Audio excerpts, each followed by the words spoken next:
Okay.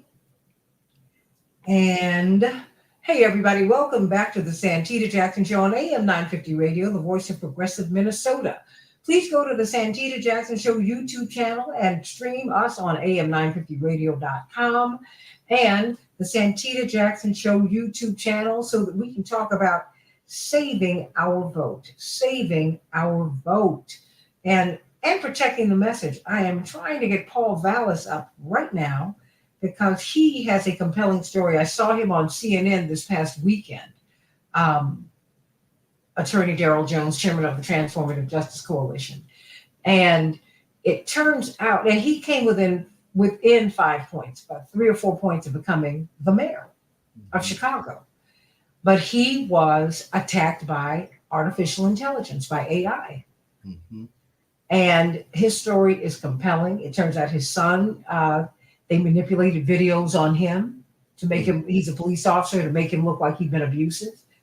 And I mean, we have got to be very careful because everything you see is not what has happened. And I believe that that's been the case for a long time, for a very, very, very long time, Attorney Darrell Jones. And I think it's something that we've got to look at as we look at saving the vote.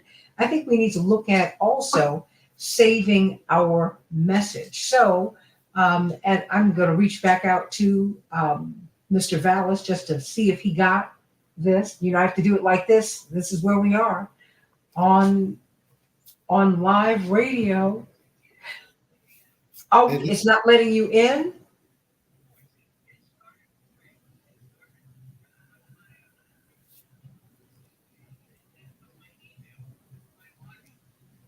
Oh my word. Okay. But no, it's okay. I'm on air right now, but this is what I will do. Can you check your email once again to see if okay. No. I just want you to calm down. It's gonna be okay. It's okay. Okay. All right. Okay. The wonders of technology, everybody. Bless his heart, he is trying to get on because I told him when he was running for office, and a lot of people supported a lot of different candidates. I supported different candidates, but he is a friend, and I think that he is a decent man, and I wanted him to have a fair hearing. I feel that as a radio host, it is my obligation, Attorney Darrell Jones, to allow that to happen and to let people hear him. And so we did that. I said, but if I had known this had happened to you in real time, I would have had you back on the show to talk about this, to clear up the misinformation, to clear up the rumors. Because to me, this is a big deal. You know, you see what they did in New Hampshire with President Biden. And they already had a problem because the Democrats really were trying to make South Carolina first. So they were not really pushing people to vote anyway. And his message, AI message, the lie, was basically was underscoring that. No, you're absolutely right.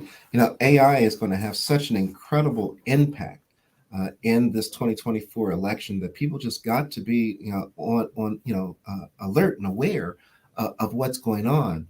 And it has gotten to the point that the artificial intelligence and the implementation of commercials and the images and everything isn't so expensive that that's overbearing for candidates or PACs to be able to run them out and for people to really see the images and think that what they're seeing and hearing is real. And one of the big questions that's going to come up is how will states begin to regulate this? What some states like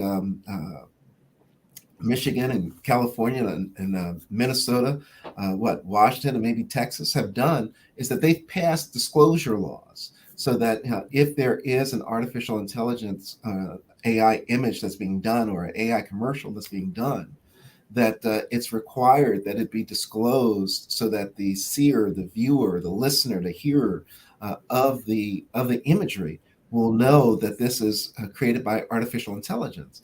And it's interesting because, I guess, depending upon your age, right? When you think artificial intelligence, you think different things. Artificial intelligence now has the ability that, you say, create an image using Santita Jackson's voice and make it appear as though she's encouraging illegal immigrants to come into the country, right? Because that's an issue that's going to spark people's interest. Oh yeah. And the AI can create that commercial. Like it can create the whole thing to create the whole imagery of fear and everything else, and the high points of what will touch people's nerves to get them excited and think negatively of the person that the imagery is directed toward. And so that's going to be a part of this political season come 2024. There are many states and the vast majority of states that don't have laws that disallow this to happen, nor require the disclosure that what you're seeing or hearing is created artificially. So it's going to be interesting. And there's no federal law, right? That would be the easy answer if there was a federal law. There's no federal law that dictates this. So it's going to be sort of the wild, wild west when it comes to AI and elections and election commercials for 2024. But no one's talking about this. No, no, it's a silent. There are a handful of states that are dealing with it. There are some states that still have legislation that's in the hopper that's being considered during this legislative session, but it's not something that's been at the forefront of mass media or any of the major media markets. We do know, of the one situation with President Biden that occurred, but other than that, New Hampshire situation. Other than that, we haven't heard a lot about the AI stuff that's going on and how it has the ability to interfere in elections.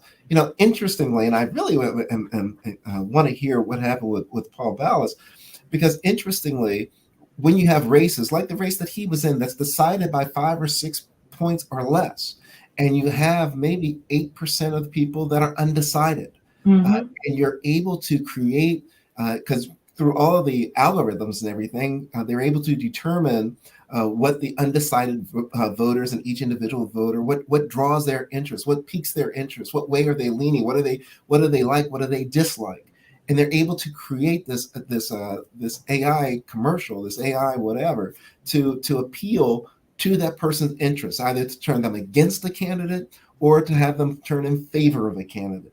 And the viewer, the listener doesn't know necessarily that it's AI created, that none of this stuff is true. This is just the stuff that they've put together, this amalgam of information that's been put together to turn your interest against somebody, not knowing that all of it is false. Well, I mean, it's happening a lot. I mean, I think there's a lot that we need to be looking at in this election cycle, and these things are not being talked about, and that is what is unsettling to me. Voter suppression, you said, is more predominant in 2024 than it was in 2022 and 2020. Something we're not talking about. And Mhm. part of that, yes, I would lay at the feet of the Democrats, because by now, the energy is with Cornel West and Robert Kennedy. They give you a more exciting conversation, right? Mhm. By making it too difficult for them to be in um, to run as Democrats, you eliminated a whole group of voters Mhm. who you need. 14%. You had a 14% turnout in 2020 in South Carolina. Everybody's talking about how well President Biden did, but it was a 4% turnout. That's a Mhm. 10% drop off. That's a lot of people who didn't vote. Absolutely, absolutely. And and there are all kinds of reasons that are given. Some say that oh, it'll be more exciting when it gets to the general election. Well, People are just waiting for the general, don't want to participate in the primary. But you can't really just buy into any of those analyses. you know it's got to be something to excite, to generate the base, to get people out to voting. It's that discord that's missing. It's the discussion that's missing. This is the exchange of ideas that's lost when you don't have the debates that are on the stage. You're not challenging the candidates if you're not having and not just the candidate, but the quality of their thinking, their ideas. mhm. their theories. All of that comes out through the process of the debate, and the listener gets the opportunity to decide, what they like and what they don't like, and what they think is best for their county, state, or nation. Well, and this platform, I think we've got Paul Vallis with us right now. Sorry.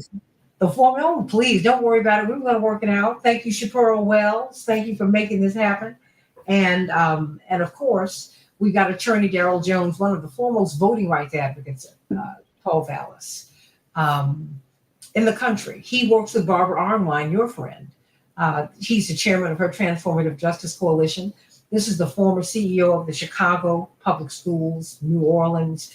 If people want to engage in reform for schools, and people, I think that we all want what's best for our children. We might not agree on the way to get there, but no one can ever deny that Paul Vallis has been an advocate for our children and for the least of these.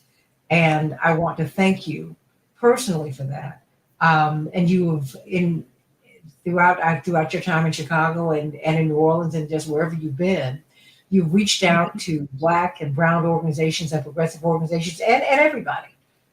I mean, talking to them and saying, hey, we've got to save our children. So even though people had their disagreements during the mayoral campaign, but in Chicago, that's the presidential campaign. Come on. The mayoral campaign.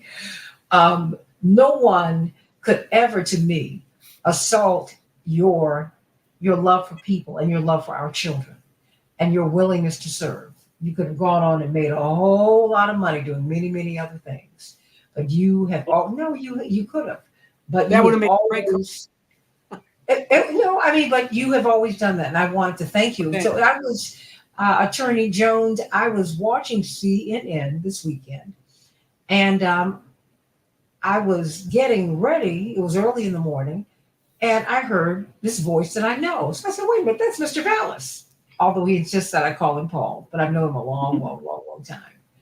And so I jump out, and I'm like, "Okay, what is he talking about? What's happened?" Well, it turns out this man who almost became mayor, I think it was about 3 or 4 points that separated him and Brandon Johnson, who did become mayor. It turns out that he was attacked by AI. Mm-hmm. And I think, as we've been talking in the prior segment, and we're going to continue to talk about protecting the vote, the things that we're allowed to do. You have people who are illiterate in the United States, Paul Vallis, who need help when they go to the polls. Not just people for whom English is a second or third language. And just all of the voter suppression and the attacks upon our voting rights that exist, but there's an attack upon messaging. There's really an attack upon truth. And so I wanted you to explain, and I wanted Attorney Jones to hear it and to respond to your story about what I heard on CNN, because they had you lead it, because this is one of the biggest and one of the most influential cities in the world. You almost became mayor, but you were attacked by AI. And I think that what happened to you is really foreshadows what we've already seen it happen in New Hampshire with President Biden. So tell us what happened with you in your campaign. Well, actually, there wasn't just one video. There was a second video. They did a video involving one of my family members, and was the same thing. It was I need you to lean in just a little bit closer so we can hear you as loud as possible. Yeah, they there were a couple instances where what they did was they just did AI generated videos that attempted to portray me, or in one case, was one of my sons in a negative light, and it was clearly manufactured, because in the case of that, and I don't want to go into too many details, I don't want to put my son on the spot. In the case, they had somebody who had a tattoo making derogatory remarks when he's a police officer, when his radio was actually broken, and my son has no tattoos. So what they did was they would manufacture those pieces, put it on the internet, and then, the minute there's a response to it, it stays on for 2 or 3 days, they take it down, and then we move on. In the case of the one that the CNN the CNN produced, they basically had me tape, basically almost justifying police shootings, because I come from a family of police officers, and obviously, and I helped negotiate, break the impasse in police contract negotiations, that really kept thousands of police from leaving or retiring. So they tried to basically they had me basically saying that why are people in essence why are people so concerned about police shootings now? Years ago, no one seemed to care when a police officer might have shot a dozen people. So it was like this, and they had my voice.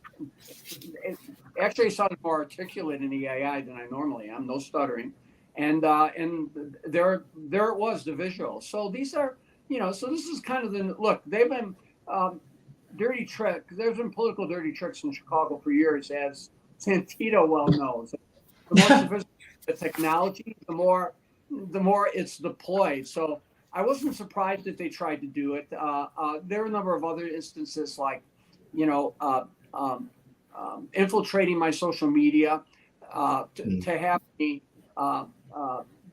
me doing likes of posts that other people were doing, making derogatory remarks about the mayor and stuff like that. So we were inundated with that. And again, what happens is you have to kind of defend yourself, and there's never any consequence because there's never any smoking gun directly linking it to the other camp. And many people who have seen it do not see the response. You know what I mean? They don't see the media later coming on saying it was a hoax or a manufacturer. So the damage is already done, particularly in very close rates, because had 15,000 people voted the other way, I would have gotten elected. I got about 48.5% of the vote, so it was a very, very close race. And those the use of AI was used kind of reinforces negative stereotype that they're trying to use against me. And it is what it is. It's hardcore politics in Chicago, but it should be a warning of what's to come, because the technology is becoming much more sophisticated, and it's amazing. It's amazing what they can do with AI, and it's just the tip of the iceberg. So the damage is done because they put it out there, and maybe 250,000 people will see it, and then how many of those 250,000 who will ever see your response? Because you never get to reach the people who actually saw it, and so there's really no accountability, and that's a dangerous thing. It's interesting, Santita, because they actually profiled my experience, and I think a candidate who's running in Slovakia, apparently Putin. Oh, So I've now been elevated to international status. You know what I mean? That's how they did the president of Slovakia and somebody running from American City, Chicago. So I was somewhat flattered by getting that attention. But I think it's a warning that this is the future. The future is now, and this is what we need to expect. We need to find a way to guard against it, or to hold people accountable for it. what is your takeaway from this? I mean, because like you said, in real time, you're trying to run your campaign. You're trying to get out affirm your message, and then you've got this. How do you fight it? Is there any way to fight it? I really think what has to happen is, I think the mainstream media has got to be more aggressive about calling out when these things happen, and really pointing out that these type of dirty tricks are going on.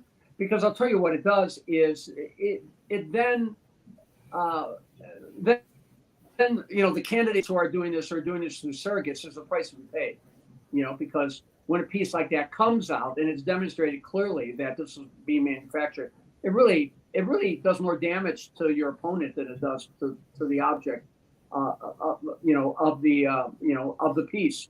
And I think the media has to do that. I also think to a certain extent that you've really got to give people the opportunity to litigate. So when that type of misinformation is being put out there, because the standard for a candidate suing other candidates or other political organizations for attacking them personally, I mean, you're like a public figure. It's very loose. It's not like it is in the private sector. And I think what they've got to do is they've got to create conditions where, if somebody deliberately puts out misinformation, and that can be extremely costly, damaging, there's going to be a financial price to pay. So I think the media needs to play uh, a policing role in giving candidates the ability to respond when this type of misinformation comes out. Like the Tribune, like on the story of people tapping into my to my emails, for example, or into my Twitter account, two front page stories with me responding and explaining that that wasn't me, that somebody had actually tapped in, had Mhm. actually tapped into my social media, and they were doing it. And it was clearly the case, but it didn't matter. It meant I had to spend time responding to stories that were in the newspaper, and so the damage was already done. So Mhm. so I think that the media needs to play have a more to play a more responsible role into calling that out when it happens and giving candidates an opportunity to respond. And then likewise, I think there needs to be a financial price to pay. I think people should have the right to sue people. This country, you can assassinate somebody without ever firing a shot. You just character assassinate them. Mhm. I mean, it's the nature of politics. Well, but it doesn't have to be, and that's why I feel I'm so sorry that I did not know about this, and I certainly should have, and I should have paid closer attention because you were on my show more than once, and Attorney Jones, he was very, very generous. He would come in and he would stay for more than an hour, and I felt that hey, he deserves the platform. People need to hear him, and I I didn't want to have a debate. I just wanted Mr. Vallis, who I have known for decades. I said I want you all to hear him, and whoever else I could get on, but he was someone who would give not me, but he gave the audience time. Mhm. He gave the audience time, and I appreciated that because I said you respect the voters enough I to appreciate that. give them time. And I tried to let them know that. I said, no one has to give you this much time. Everybody else, I was catching them and they're running. And I understand it, I get it. But Mr. Vallis, who almost became mayor, he was like this close. He said, no, no, no, no, no. Whatever question you want to answer, I'm not going to duck and dodge it. And he did not. And I want you, and I want to be able to talk to your audience. But I did not know about this. Mhm. And the thing is, and so I want to apologize to you Oh, publicly my heavens. because no, no, let me say this because had I known, I would have had you on more than once just to talk about this because I think that we all have a responsibility. I don't care who you support. You ought to support truth above it all and fairness and fair play.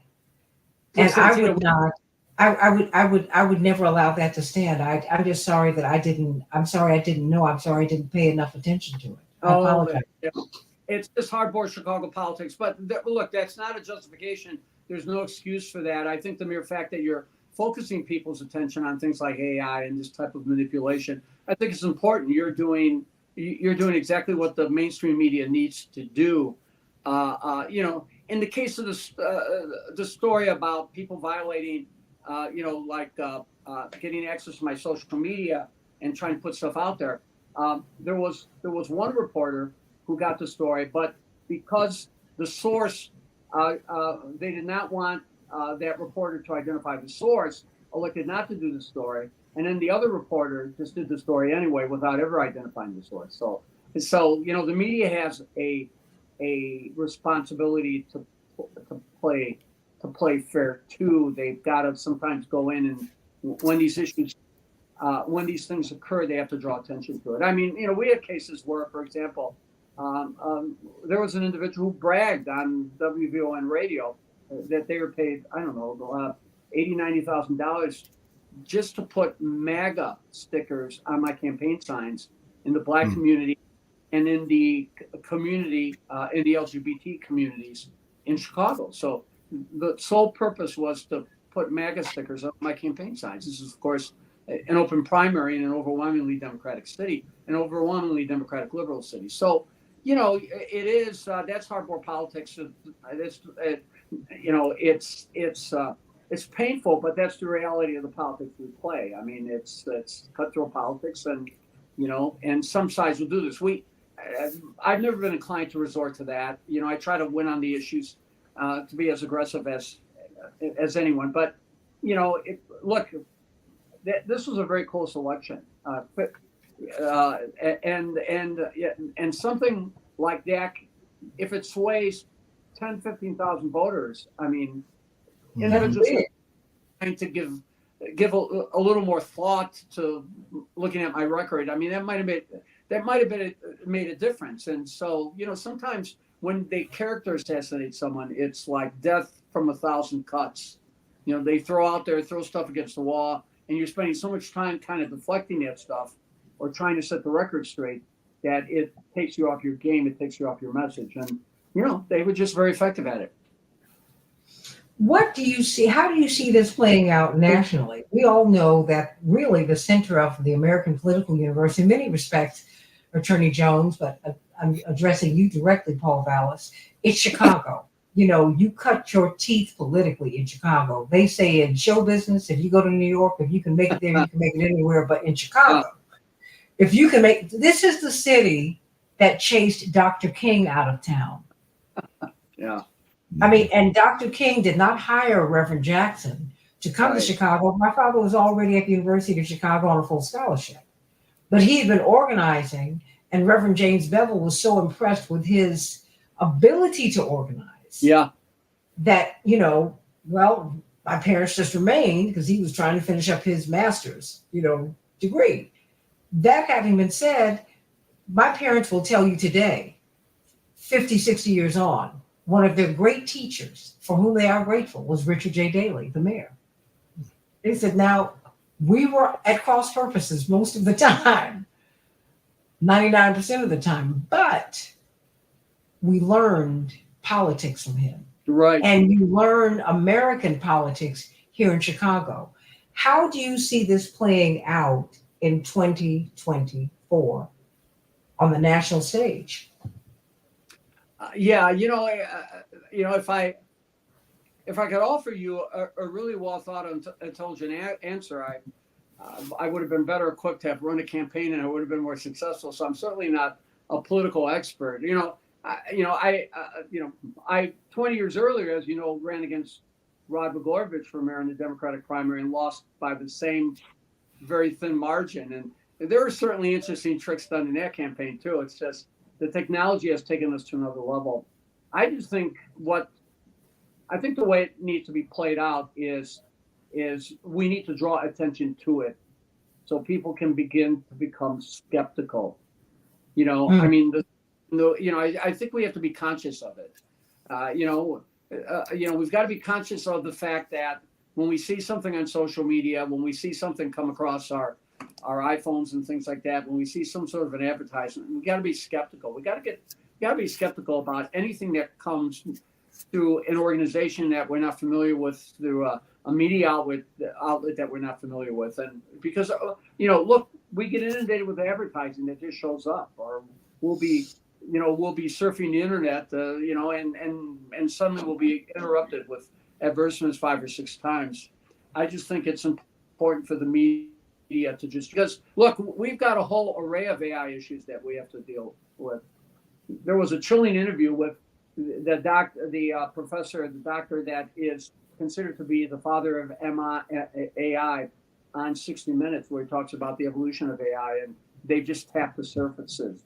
Artificial intelligence could render so many occupations obsolete, and at the end of the day, it can become a thinking organism in its own right. So there are so many AI issues that the government needs to get a handle on now, and I think just politics and political advertising is just one of them. So I think doing what you're doing right now, drawing attention to it,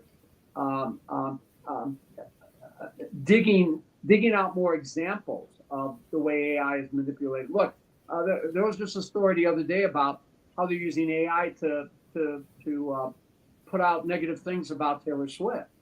You know what I mean? And about the stuff that they're putting on social media and stuff like that, and stuff that's being circulated.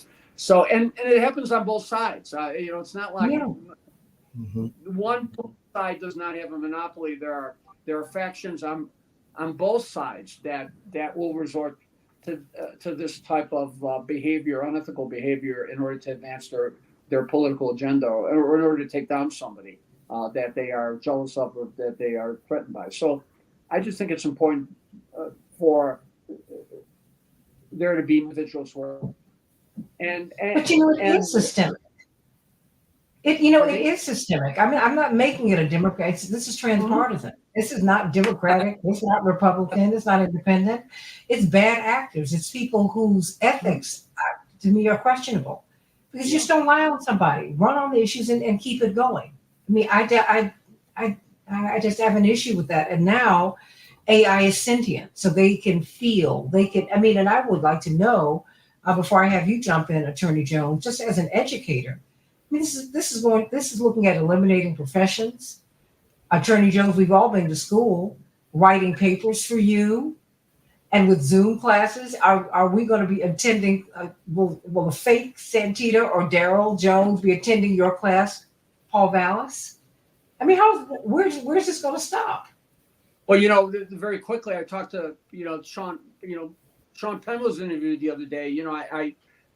I was on his board at CORE when he established CORE, the NGO in Haiti after the earthquake, and CORE has since gone on to become one of the most effective relief organizations around. And Sean was talking about, he was railing against AI in the film industry, in the entertainment industry, Mhm.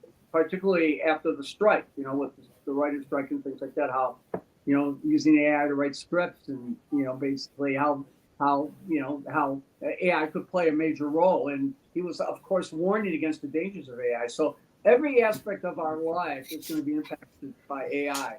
So Mhm. we need to get a hold of this dragon right now, so to speak, before we lose control, before it begins to eat us, you know what I mean, and begin to render Mhm. us irrelevant or view us as kind of a burden.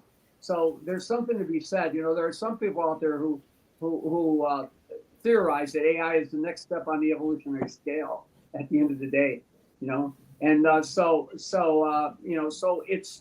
it's really a clear and present danger, and it's something that we can need to get a handle on. The same the architect of AI also talked about its advantages, its ability to basically accelerate research into more effective vaccinations, effective drugs, the battle of cancer. I mean, is so much to be gained by the use of artificial intelligence and its capacity to to accelerate, to experiment, to what I mean, to tap into that wide knowledge. Imagine if Einstein and others had access to AI when they were doing the theory of relativity or the great unification theory, 50, 60, 70, 80 years ago. So there are advantages, but it's important that we get a handle on this beast, so to speak, before we lose control over it. And clearly, what we've seen in politics is we've gotten a take on how AI can, in effect, hurt our politics and really corrupt our political system. Attorney Daryl Jones. I mean, as we're moving around as we are finding new ways to more convenient ways to vote. Um, I mean, there is. What do you make of Paul Vallis's story? I mean, just Wow. You start unraveling what Mr. Vallis has gone through, and let me start with this. Once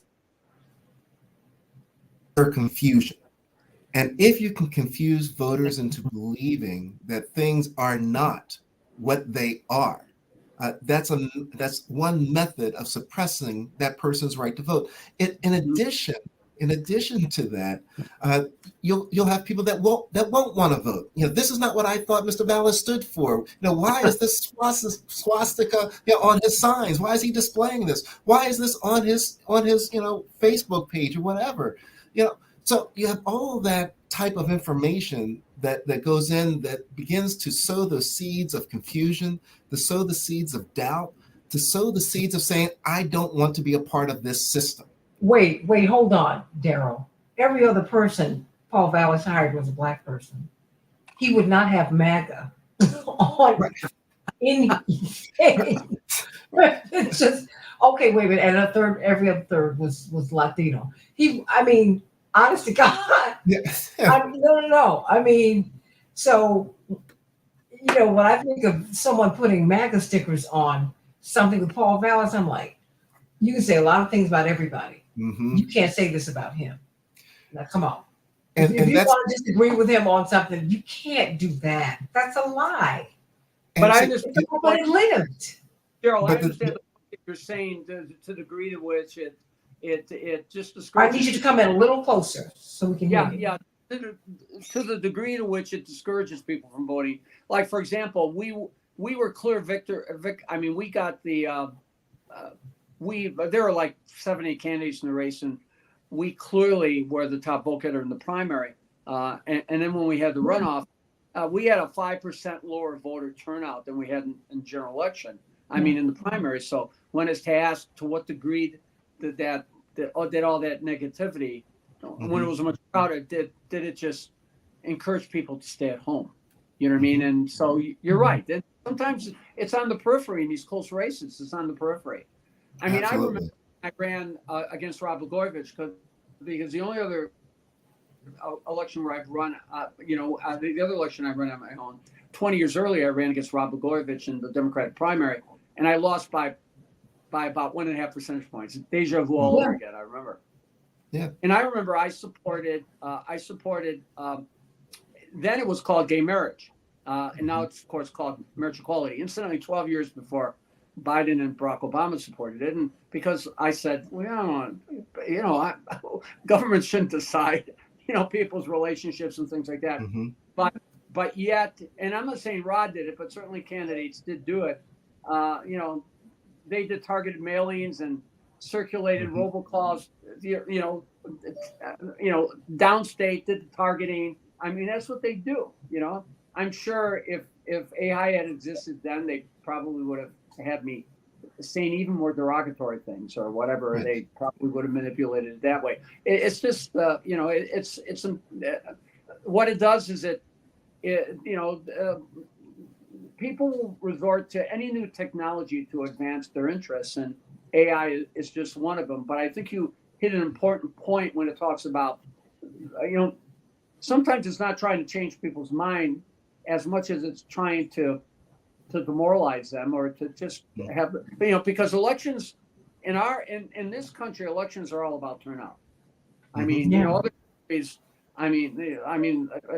your father, you know, his entire life has been dedicated to civil rights and the advancement of voter rights, and one would think that this generation would value it as much as those earlier generations or your father generation did, where people, lost their lives advancing voter rights. But, mhm, I mean, in this country, politics is all about suppressing the vote, which is mhm, obviously something, Daryl, that you've been advocating with all your life. I remember when I was in Chicago Public Schools, I think one of the things that really kind of irritated me and some of the powers that be was the fact that we tried to register or almost required that all of our students who were graduating with their diplomas who were 18 also had to be registered voters.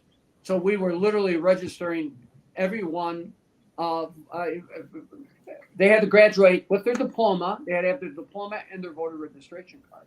And mm, and we're talking about 25 years ago. I mean, that was, some people view that as pretty dangerous. What, you're going to go in and you're going to basically mandate voter registration Mhm. among your students? Overwhelmingly, over 85% of the students were Black and Latino, and over mhm, 60%. So that was a controversial thing. So it's all about suppression of the vote, and sometimes negative advertisement or putting misinformation out about a certain candidate. It may not persuade them to vote for their opponent, but it may keep them home at the polls. And absolutely. I think that happened to us in the runoff, where our turnout was about 4% lower. Right. And you got to also remember, Santita, that, in the political world, and I'm saying this for fact, not for any enlightenment, you both know this, that if you're out there campaigning and you're in the position of explaining, you're in the position of losing. If you're Mhm. explaining, you're Right, losing, right. because that means that you're trying to explain something that's already in this voter's mind. You're in a losing position because they already believe it. You're either reinforcing what they've Mm. heard and you're reinforcing the story that's out there. I mean, it's a losing position when you start the explanation. and you're trying to overcome that hill of that losing position. And let me say this, because one of the things Mr. Ballas laid out that, I think he's accurate with it, is that when we're dealing with the AI and the creator of the AI and the people that put it out there, that we should hold them responsible, financially or criminally responsible. I think you have to go a step beyond that. It's not simply holding responsible the creator of the AI. It's also holding responsible the facilitator of the information that goes out to reach the voters, that goes out to reach the public. What responsibility do the creators of Facebook, of Instagram, of Right, you're TikTok, so right. all those mechanisms that put the information out there, and they may know that it's incorrect, but they're Yeah. allowing it to go out. They're allowing their vehicle to be used to carry this false information about folks into these homes and into people's minds. There's got to be a level of responsibility that's there for them as well. That's how you dissuade and discourage this from occurring.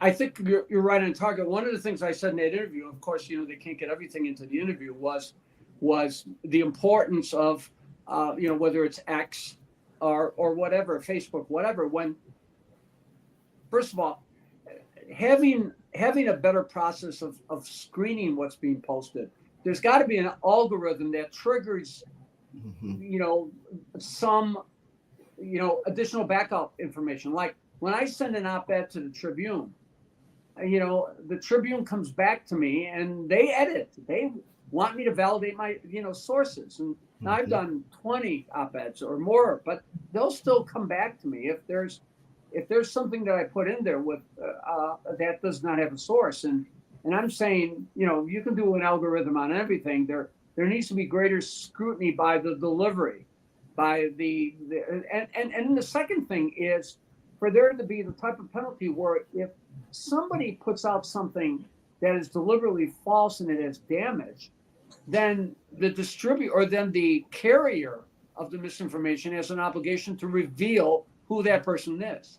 Absolutely. So if you're going to put something on Facebook, or if you're going to put something on, or if you're going to tweet something that is clearly factually incorrect, that does harm, and you're going to do it through a third party, or maybe set up a phony website or a name, it's important that system, whether it's Facebook or LinkedIn or any other entity, it's important that there be full disclosure on the source of the information. So you all know that if you're going to put out something that's false, you're going to be at risk.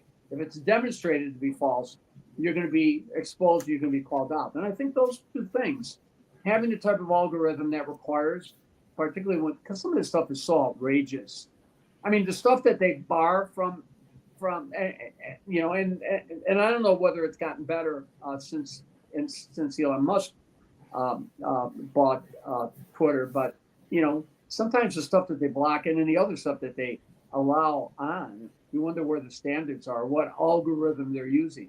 But I think clearly doing some screening, and then at the same time, individuals who put misinformation on, that's deliberately misinformation, knowing that they're going to be disclosed, I think that in itself could be a natural accountability. Well, they have to add to newsrooms, because I think part of the problem is we've got media and we don't have journalists anymore. That's you need true. People. You got to pay them. You got to pay people. First of all, you have to care enough about the truth to pay these journalists so they can dig down on the truth and expose the people who tell the lies. I think that to allow them to exist in anonymity, which social media will allow, that's shameful. Now they can they chase progressives down all day, every day. I mean, really. But it seems like these people who put out these lies, they're just allowed to go on and on and on. And I think that the Chicago newspapers and the Chicago media outlets that did not deal with the lies that were told on you, they need to be called out about it, and they need to be sued, for heaven's sake. Oh, because it's the common good that you are undermining, and that's the only way that we can all exist peaceably in a society. The common good has to be reinforced. It can't be undercut. It can't be undermined. Yeah, Santita, I think what's happened to the mainstream media is they simply don't have the resources they used to have. I mean, years ago, when I became CEO of the Chicago Public Schools, there were 3 reporters on the Tribune and 2 reporters on the Sun Times exclusively dedicated to education. And they were Mhm. professional reporters, and they have been reporting education for years, and in some cases decades. So they had the historical background and the knowledge. They could do the deep dive. They could vet it. Now they don't. I mean, the mainstream media is significantly diminished, and you have so many outlets out there, so many websites, so many, so many Mhm. podcasts, people just posting stuff. You have so many outlets out there, so they really don't have the resources to do that type of scrutiny. I think, Daryl, you made a really important point. It's really important for, because that's where the center of power is. That's the direction. That's where people are moving. And somebody said, I was listening. God, I forgot the individual who had said it, and he talked about how the world is changing. And look, you have major corporations and major entities controlling now and all the Mhm. information that we are able to access, and delivering the information that we're able to access, and really in effect being the arbiter of what we see or what we hear or what we're able to say and what we're able to communicate with. So Mhm. there's certainly so the burden is going to fall on those deliveries, whether it's Facebook or LinkedIn or for that matter X or whatever. They got to be held accountable. They've got to establish some standards on what's being, on the information that they're disseminating, what they're putting out. Mhm. That's where the accountability needs to rise, because the mainstream media is never going to have the resources to do that. They're probably going to continue to become diminished over time, or they're going to evolve because they simply don't have the readership that they used to have. So you're going to have these major communication delivery systems like Facebook and others dominating the landscape, and that's where the policing has to go. That's where government has got to come in and really demand that there be some accountability. Mhm. Well, I'm mindful of the fact that the only protected professional class in our Constitution is the press, and they protect the republic by getting out the truth, by seeking out the truth. I have about 3 minutes left, Okay. and I want to give you a couple of minutes because I've got to have you back. Paul Vallis does Anytime. so much work. He has not stopped working, everybody. He's still uh, getting information to me and to the rest of us. But 1 minute for you, Attorney Darrell Jones, the Transformative Justice Coalition chair. And you'll be coming on the show regularly to talk about literally what we need to do while we're voting. Yeah, thanks, Santita. And and listening to Paul Ballas's story, it's a really a good descriptor, a good explanation and understanding as to why we as voters we cannot be headline readers. You can't just Mm, read a headline and think you know everything and just move on from there. that's You've right. got to read the story. You have to know, and think for yourself and be able to draw your own conclusions.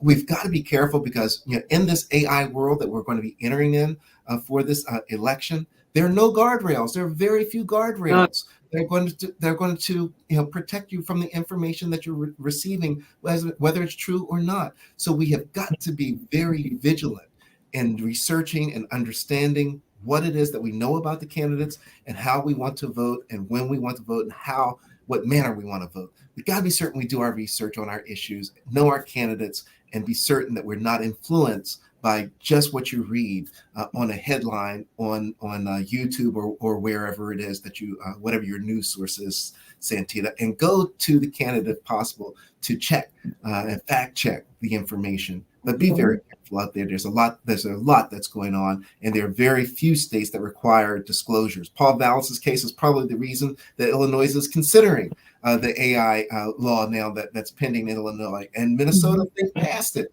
for those very reasons. But you got to be careful because folks, it's your vote and it's valuable, and you got to protect it. Absolutely. The last minute belongs to you, Paul Vallis. Well, look, this is me being doing sour grapes. Politics is a contact sport, particularly in Chicago. But, they like to say that they've been stealing elections since we go back. Since the beginning. They're experts at suppressing the vote. Stop saying that. That's how we do things in Chicago. Oh, that's unfortunately. I mean, they're masters at it, but it is what it. I mean, you have to be cognizant of it. But I originally was reluctant to be interviewed on it, but CNN was going to do it anyway. It's important that this be a warning. Let this hopefully this will influence people to be more cognizant of the fact that what they may be viewing on social media may not be the truth and may be very inaccurate, particularly when because somebody told me when they saw the video, like they said, I can't believe people would believe that. But then on the other hand, I mean, someone who doesn't know you or someone who may already have succumbed to the advertisement, the portrayal of you being whatever they want to portray you in a negative sense. This only reinforces it. You know what I mean? So it's important that people people really scrutinize the things that they see, the things that come across their phones, the advertisements that are out. And I think we just need to be on guard. And what you're doing. That has to be the final word. That is. And these are not sour grapes. We're just trying to get out the truth, everybody. Absolutely. That's all. Paul Vallis is not bitter. He's better. No, not at all. See you tomorrow. Oh, but let me get out of here. But I'm going to call you right now. And I want to thank you so much for being with me today. You and Attorney Jones. God bless you. Thank you so much, Santita. Nice meeting you, Mr. Vallis. Hopefully see you when I get to Chicago. Okay. Oh, wait a minute. I'm trying to end the recording. Thanks, Santita. This is great. Oh, you are more than welcome.